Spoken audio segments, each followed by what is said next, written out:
গুঁড়া চিংড়ি দিয়ে মুখরোচক বাটা। চিংড়িগুলো আমি ভেজে নিচ্ছি।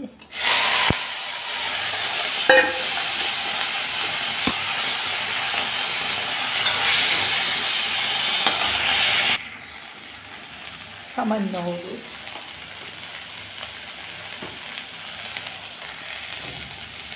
সামান্য লবণ দিয়ে ভেজে নিচ্ছি।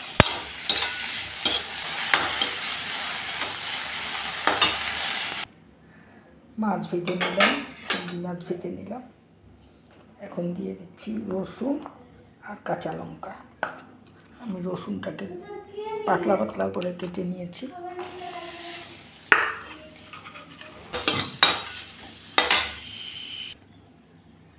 দিয়ে দিচ্ছি কালো জিরা, সামান্য লবণ।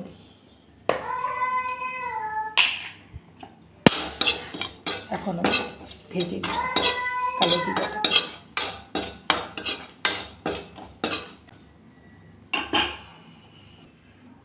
নিয়ে নিলাম ভাজা করে। এখন দিয়ে দিচ্ছি চিংড়ি মাছ।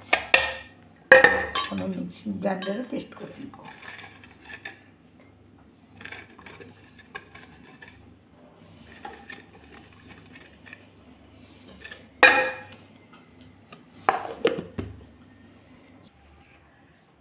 হয়ে গেল আমার চিংড়ি বাটা। গরম ভাতে খেতে একেবারে দারুণ লাগে।